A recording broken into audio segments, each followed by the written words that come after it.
Hello friends, welcome to my new blog. তো আজকে আমি তোমাদের সাথে একটা রেসিপি শেয়ার করতে চলে এসেছি, আর সেটা হচ্ছে কিভাবে তোমরা ইনস্ট্যান্ট বাড়িতে দোসা বানাবে সেই রেসিপি। দেখতে পাচ্ছ, এর জন্য আমি একটা গিটসের প্যাকেট যে দোসাগুলো পাওয়া যায় সেটা আমি নিয়ে নিয়েছিলাম, আর এটা ওপেন করে আমি বাটিতে ঢেলে নিয়েছিলাম। আর এর মধ্যে একটু টক দই মিক্স করে তাতে অল্প অল্প করে জল দিয়ে গুলে ব্যাটারটা আমি তৈরি করে নিয়েছিলাম। তো এর মধ্যে যেহেতু সমস্ত কিছু দেওয়াই থাকে, তো সেজন্য আর আলাদা করে কিছু মিক্স করতে হয় না। তো ব্যাটারটা তোমরা খুব পাতলাও করবে না, আবার খুব পুরুও করবে না। যেহেতু আমি এটা ফার্স্ট টাইম বানাচ্ছি, তো সেজন্য আমার অনেক কিছু শিখতেই গেছে। তো সেজন্যই তোমাদের সাথে ভিডিওটা শেয়ার করা, যাতে তোমরা যখন ইনস্ট্যান্ট দোসা বানাতে যাবে তখন যেন তোমাদের অসুবিধা না হয়। তো দেখতেই পেলে আমি কিছু সবজি নিয়ে নিয়েছি আর আলু নিয়ে নিয়েছি স্টাফিংটা করার জন্য। তো প্রথমেই দেখলে সর্ষের তেল দিয়ে তার মধ্যে সর্ষে ফোড়ন দিলাম, আর কুচি করে রাখা আদাগুলো দিয়ে দিলাম। এরপর কারি পাতা দিলাম, আর কারি পাতাটাকে একটু যখন ভাজা ভাজা হয়ে এলো তখন আমি কিন্তু কুচি করে রাখা টমেটোগুলো তেলের মধ্যে দিয়ে দিলাম, আর এটাকেও একটু নেড়ে চেড়ে ভেজে নেব। আর এরপর আমি দিয়ে দেবো গ্রেট করে রাখা গাজর। তো তোমরা তোমাদের পরিমাণ মতো দেবে। তো গাজরটা দিয়ে খুব ভালো মতন ভেজে নিতে হবে, আর তারপর সেদ্ধ করে স্ম্যাশ করে রাখা আলুটা এর সাথে মিশিয়ে দিতে হবে, আর স্বাদ মতো নুন দিয়ে দিতে হবে। তো এরপর খুব ভালোভাবে মিশিয়ে দিলেই রেডি হয়ে যাবে ভিতরের আলুর পুরটা। আর সবশেষে আমি একটু মেথি পাতা ছিটিয়ে দিয়েছিলাম, কারণ মেথি পাতার ফ্লেভারটাও আমার খুব ভালো লাগে।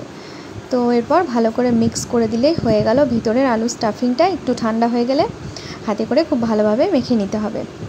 তো এরপর ননস্টিকের একটা তাওয়া বসিয়ে দিয়েছি, আর এখানে হালকা হাতে তেল ব্রাশ করে নিয়েছি। যেহেতু আমার ব্রাশ নেই, সেজন্য আমি বেগুনের ডাঁটটা ব্যবহার করেছি তেল ব্রাশ করার জন্য। আর দেখতেই পাচ্ছ এখানে যে ব্যাটারটা গুলে রেখেছিলাম, এরপর হাতাতে করে আমি সেটাকে দিয়ে সুন্দরভাবে ছড়িয়ে দিয়েছি। তো পরে গিয়ে ভাজতে গিয়ে মনে হয়েছে যে ব্যাটারটা আরও একটু পাতলা করলে হয়তো ভালো হতো। যে ক্রাঞ্চি ব্যাপারটা, সেই ব্যাপারটা একটু যেন কোথাও মিসিং ছিল। তো সেই ক্রাঞ্চি ব্যাপারটা আনার জন্য আরও একটু ব্যাটারটাকে পাতলা করতে হতো, যেটা আমি তৎক্ষণাৎ করতে পারিনি, কারণ যেহেতু এটা আমার প্রথম চেষ্টা ছিল সেজন্য। তো দেখতে পাচ্ছ খুব ভালো মতনই উঠে যাচ্ছে জিনিসটা। দেখতে সুন্দর হয়েছিল, খেতেও সত্যি ভালো হয়েছিল। কিন্তু যদি আরও একটু পাতলাভাবে আমি করতে পারতাম তাহলে সেই ক্রাঞ্চি ব্যাপারটা আসতো।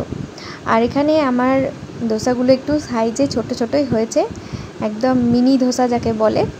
তো যাই হোক, যেহেতু প্রথমবার করছি সেজন্য ভুলচুক একটু আধটু হবেই, কিছু করার নেই। তো অনেক চেষ্টা করার পর লাস্টে আমি একটা গোল মতন করতে পেরেছি, দেখো তোমরা।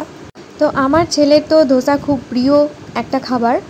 আমারও সাউথ ইন্ডিয়ান ডিশের মধ্যে ধোসাটাই ভালো লাগে। তোমাদের কোনটা ভালো লাগে অবশ্যই জানিও। আর তোমরা যদি বাড়িতে চেষ্টা করতে চাও তাহলে অবশ্যই একবার বাড়িতে ট্রাই করে দেখতে পারো। আর আমি যে প্যাকেটটা নিয়েছিলাম ওটাতে লেখা ছিল যে 8টা মতো ধোসা হবে। তো সেক্ষেত্রে বড় বড় যদি হতো তো আমার মনে হয় 8টাই হতো। তো যেহেতু আমার সবগুলোই একটু ছোট ছোট হয়েছিল, মিনি ধোসা টাইপের, তো সেজন্য আমার এখানে অনেকগুলোই হয়েছিল। তো কেমন লাগলো ভিডিওটা অবশ্যই কমেন্ট করে জানিও। আজকের মতন টাটা।